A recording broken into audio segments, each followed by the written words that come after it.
Hello everyone. Today in this video we'll be discussing the third module of maths, which is the about sampling. And in this video we'll be discussing all the important formulas and the type of questions you can expect in exam. Make sure hit the like button, subscribe my channel for more videos like this. And if you watch this video till the end, easily you can score more than 80% marks in the exam. And without wasting more time, let's get started. The first one is introduction to sampling. Okay, so we'll learn what is sampling, and they will be solving some majorly type of questions which are asked in exam, and after which we'll be discussing about the confidence limit. So how do you solve questions related to that? Okay, only three topics are there. The first one is introduction to sampling. Okay, what do you mean by sampling? Okay, see, in a whole group of population, okay, all the things if you consider together, like all the cars, okay, so that is a population of cars. If you take a few cars from that, that is called as a sample. Okay, so this is what is called as a sample, and the whole is called as a population. Okay, now suppose you went to a market to buy some rice. Okay, and you don't take all the grains of rice and see if it is good or not. You'll take a handful of grains in your palm, and then you will see if those grains which you have picked, those are good or not. And you will assume that since the based on that result, it is assumed that the whole bag of the rice will be good. Okay, so that is called as sampling. We'll be taking a sample, and we'll be calculating the probability. What is the probability that the whole population will be good or bad based on the sample? Okay, so that is called as sampling. Here we will be considering few terms. We will be considering some hypothesis. Okay, so we'll be considering h1, h0 and h1. H0 is null hypothesis and h1 is alternate hypothesis.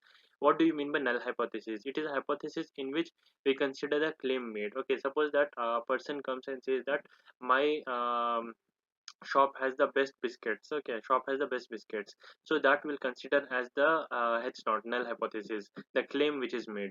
Alternate is with the opposite statement. The opposite statement is his shop does not have the best biscuits. Okay, that is the opposite statement. So we will consider two scenarios, and we'll be selecting either of them in the final result based on our findings. Okay, that is the hypothesis. Another example, take an example of pharmaceutical study. Okay, like those who study about the medicines and drugs, right? So they claim a new drug reduces blood pressure in patients. So there is a new drug which they have built, so they have discovered, which is reducing the blood pressure of the patients. Okay, so what will be the null hypothesis? The drug has no effect on reducing the blood pressure. Okay, first we will consider this as no effect on reducing the blood pressure, and alternate hypothesis will be the drug reduces the blood pressure in the patient. So whatever we consider here, the reverse of it will be considering in the h1. Okay, and some commonly used notations in the sampling distributions. Okay, so we'll be considering two things, right? Population and the sample. And in that, if you consider the size, it will be given as capital N. If they give in the question, they'll give you capital N. Understand that it is about the population size. If they give in the small n, it is called the sample size. And the mean value is the new here, and here it is x bar. Variance will be here as sigma bar. Here it will be s square, and standard deviation will be sigma here, and here it will be s.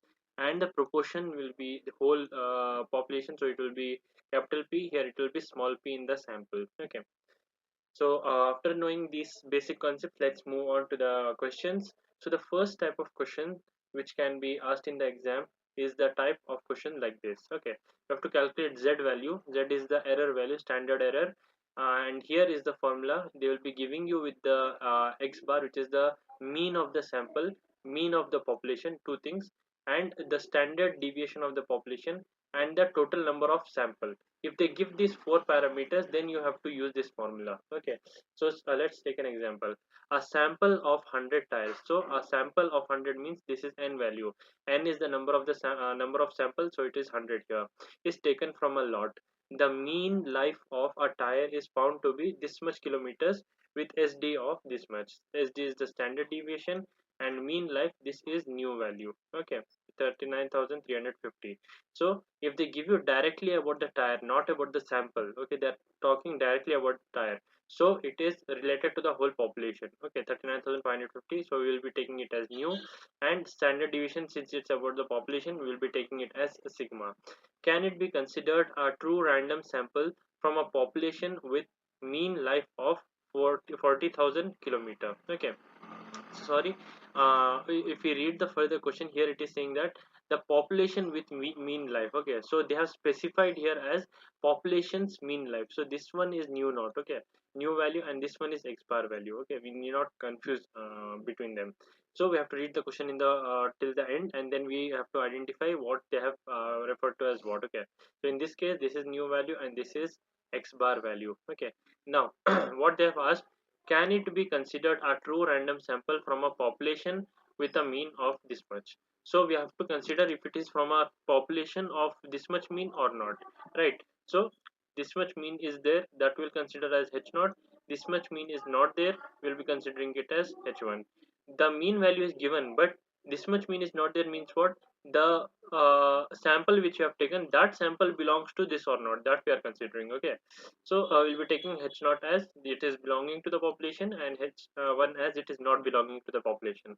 And 5% is given, that is the alpha value here, corresponding to the value 1.96, because 5% is 1.96, 99% or 1% is equal to 2.58. Okay, so we'll be applying this formula. X bar value is given to us 39,350. New value is also given here 40,000, and sigma value is 3260, and n value is 100. Substituting these values and calculating, we'll get the z value, which is 1.994. Now 1.994 is greater than 1.96. We have to consider 5%. So we'll compare this answer with the standard answer, which is 1.96. Now this became greater. Whenever the answer becomes greater, we have to reject the hypothesis. Remember this. Whenever answer becomes greater than the standard value, that means we have to reject the hypothesis. Okay, rejecting hypothesis means we are not considering h0. Okay, if we don't consider h0, obviously you have to consider h1. Now what was h1? H1 was the tire does not belong to the 40,000 kilometer population. Okay, so that's what, slightly greater than 1.96, we reject the null hypothesis, or h0 we reject it, and conclude that the sample has not come from a population of 40,000 kilometer. Okay, moving on to a similar type of question under the same type. A stenographer claims that she can type at the rate of 120 words per minute. Okay, so stenographer claims that. What is the value of this? Stenographer claims means it is a population value. Okay, there is no sample taken, so it is a population value, and 120 words per minute means it is the average value or the new value. So new value is 120. Can we reject her claim? Okay, so it is the claim which we are talking about now. So either you have to accept the claim or reject the claim on the basis of 100 trails. So n is what? N is 100, in which she demonstrated a mean of 116 words. So x bar is mean, because this is about the sample, so it will be x bar, and with a standard deviation of 15 words. 15 words is the s value here. Okay, use the file level significance. Okay, so we have to use the 5%, which is 1.96. Okay, now using this data, I'll write here.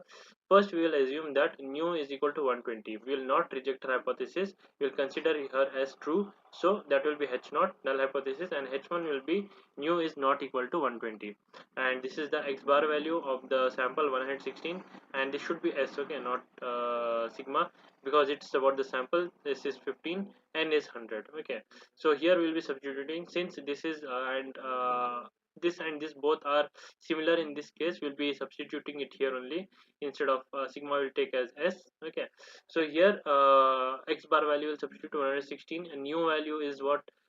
New value they have given as 120, which we are considering the stenographer speed, and 15 will be substituted here, and 100 is substituted here. Okay, so based on what is given, you have to substitute the values. Okay, here sigma is not given to us for the population, sigma is given us for the sample. Okay, so instead of this one, we will be substituting s only. Okay, so we'll get an answer 2.67. Always we have to take the positive value. Okay, we'll get an answer 2.67. Now 2.67 is greater than 1.96, so whenever it is greater, we have to reject what? We have to reject the hypothesis h0.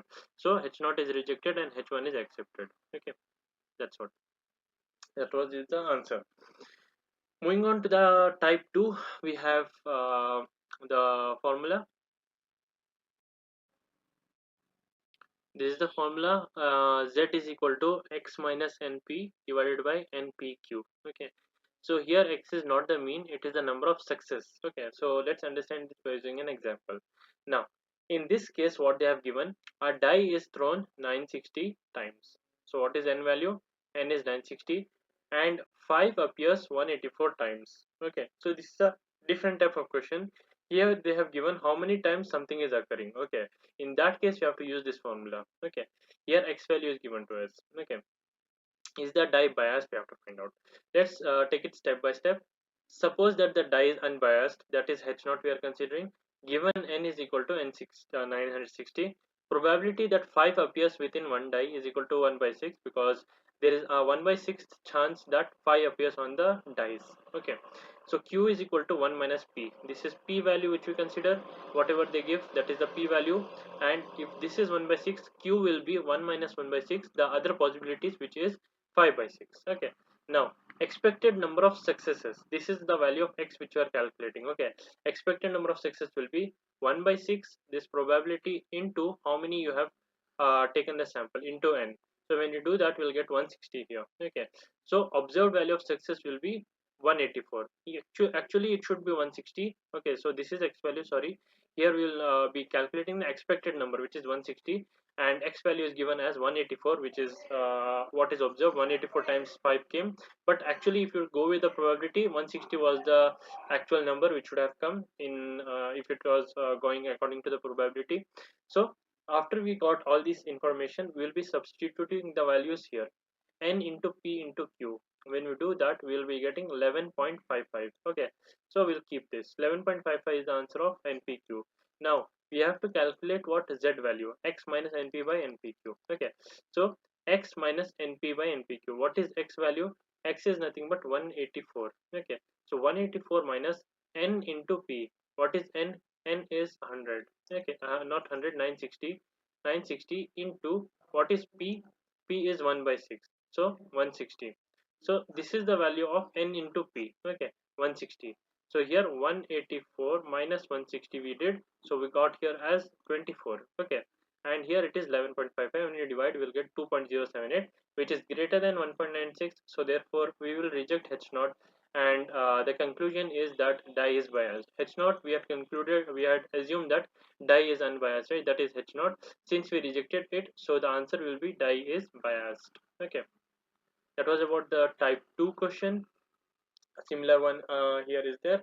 In 324 throws of a 6-faced die, 324 is what? N. And an odd number turned up 181 times. Okay, odd number turned up 181 times. Is it reasonable to think that the die is unbiased at 1% significance level? So let's take it one by one. Let's take that h naught, which is die is unbiased. First we will consider it as unbiased, and then we will see what value we are getting in h naught. Okay, since h naught we have taken as die is unbiased, the probability of getting an odd number will take here. It will be equal to 3 by 6, right? That is the probability, 1 by 2. Now q will also be 1 by 2. If it is 1 by 2, odd number and even numbers probability will be even in the 6-faced die. So the expected number of success is np, n into p. N is 324, p is 0.5. So expected number is 162, but how many it has come? 181 has come. Okay, so this is 181 here. Okay, and we'll be multiplying the n p into q value. 324 into 0.5 into 0.5. So when we do n into p into q value, we'll get as 81. Okay, now we'll substitute these values. 81 square root here. X is 181, which is the one which we have observed here. 181 times 15, so that is the x value, and this is the expected value, which is 162, n into p. When we do that, we'll get an answer 2.11, which is less than 2.58. So when it is less, we will be considering h naught. Okay, so h naught will be considering it is true that the die is unbiased. That will be the conclusion. Okay, moving on to the type 3 question. Sometimes the question also comes in this format. Okay, in this format what we have to do. So what all is given in this type of question? A manufacturing company claims at least 95% of its products supplied conform to its specifications out of a sample of through 200 products. N value is 200. 18 are defective, so they have given a different kind of question here. Defective are 18. Okay, so the good ones are 182. Okay, test the claim at 5 level significance. Now hypothesis h naught will consider 95% as 0.95. It is true. Okay, means whatever they are claiming, 95% of the products conform to the specification, will consider that as p. Now alternate hypothesis will be p is not equal to 0.95. Okay, after that level of significance it is 5%, so it is 0.05, it will be equal to 1.96. Okay, now the test statistic is p minus capital P divided by pq by n. Now p plus q, we have been we know it is 1, q will be equal to 1 minus p. So since 18 products are defective, how many products are defective? 18 products are defective out of 200. So 200 minus 18 is 182.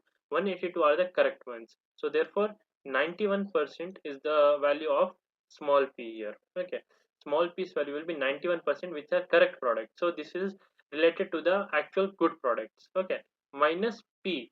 P is the value which the claim they are making, that is the capital P. Capital P will be the claim and small p will be the actual finding what we are given with the data. Like from 218 are defective means 182 are fine, so that will be the small p value. 182 in 200, it is what percentage, that we will be writing here, which is nothing but 91 percentage. So 91 minus 95 divided by 95 into 0.05, this is 95 is coming from the p, q will be 1 minus p, so it will be 0.05 divided by 200, which is the n value. When you do that, we'll be getting minus 2.5955. Now at 5 level percent it will be greater than 1.96, so therefore we will reject null hypothesis and we'll consider h1. So let's see what was h0 and h1. H1 was p is not equal to 0.95, means which they are claiming at least 95% of the patients are supplied to confirm products supplied confirm to the specification. That is not true. No, it is less than 95%. Okay, moving on, we have the next question, next type of problem in which you will be given with two scenarios. Okay, if two scenario type of question comes, then you have to go with this formula. Okay, in the previous ones which all we considered, in that only one scenario was there, but here we have how many scenarios? Two scenarios. Let's understand this using an example. In a large city A, 20% of random sample of 900 school boys had a slight physical defect. Okay, so city A has 20% of the from the 900. In another large city, 18.5% of the 1600 had a same defect. Is the difference between the proportions significant or not at 5% level? So h naught will be what? It is not significant, means p1 equal to p2. P1 is the first scenario A, p2 is the second scenario B. Okay, so we'll consider it as not different and we'll be keeping it as such. Okay, now alternate hypothesis will be these both are not equal. Okay, means both are different. Now let's see, alpha is equal to 0.05. Now p1 minus p2, what is p1, what is p2? Okay, we'll calculate that.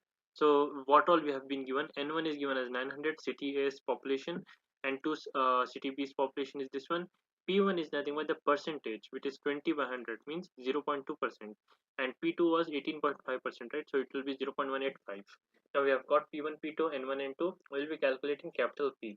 Capital P will be nothing but N1 into P1 plus N2 into P2 divided by N1 plus N2.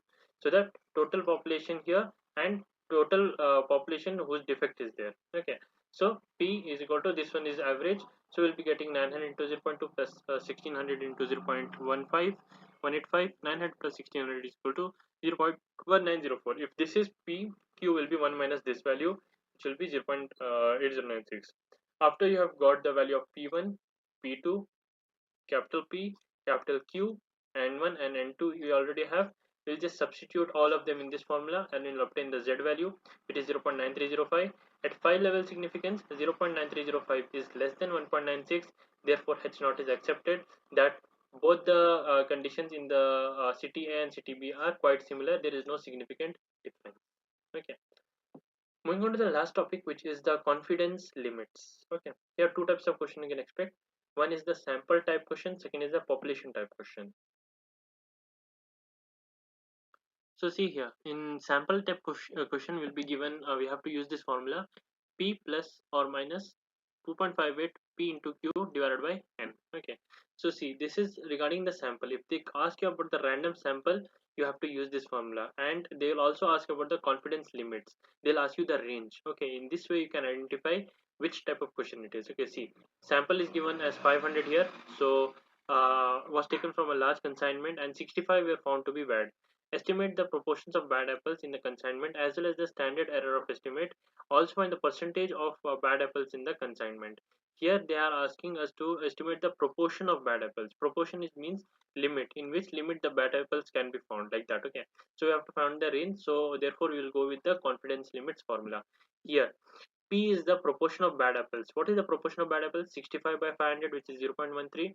So Q will be 1 minus P, which is equal to 1 minus 0.13, which is 0.87. We've got the value of P and Q. N value they have given us 500. So we'll calculate this value PQ by N. So we'll get as 0.015. Okay, so this part we calculated and we got 0.015. Now we'll multiply it with 2.58. Here what they have asked, um, okay, probable limits of the bad apples in the consignment. In case they have not given anything, we'll be considering it as 2.58 only. Okay, 2.58 is for the 99%. Okay, if they don't give anything, consider this one. Now 2.58 into 0.015 and plus or minus 0.13, we'll get two values, 913 and 1687. Multiplied by 100, we'll get as 9.13% and 16.87%. So thus the required percentage of bad apples in the consignment is between 9.13 and 16.87%. Means this much percent are bad apples when we take a random sample. Okay, that is about the sample type questions. Moving on, we have the population type questions. In this we'll be having the values of the whole population, like mean and SD of the maximum loads supported by 60 cables are 11.09 tons and 0.73 tons respectively. Here they have given us the mean and SD of the loads directly. Sample word is not present, so you have to go with the population type question formula. Here x bar is nothing but the 60 cables is 11.09, so x bar value is 11.09 and 0.73 value is the standard deviation, so this is 0.73. N value is given to us as 60 cables, so n value is also given. Now we just have to substitute them and find the answer. Here 2.58 is for 1% or 99%, and 1.96 if we substitute here, we'll be doing it for 5% or 95%. Okay, so here they have asked both 95 and 99, so we'll be doing both of them here. X bar is given as 11.09 and sigma value is 0.73. For 95%, 1.96 you take here, 11.09 you put here, and the sigma value is 0.73 and n value is 60. So we'll be doing that and calculating the answer, and if we add and subtract from 11.09, we'll get 10.91 and 11.27. These are the 95% confidence limits. Same thing do for the 99% as well. Here just put 2.58, that's the only difference. Okay, you'll get getting two values, which is the maximum, means the confidence limit for 99%. Okay, so these are mostly covers the type of the question which you asked in exam. And this is the end of this video. If you found this video helpful, please like and subscribe. It helps me make more videos like this. And thank you so much for watching. I'll see you in the next one.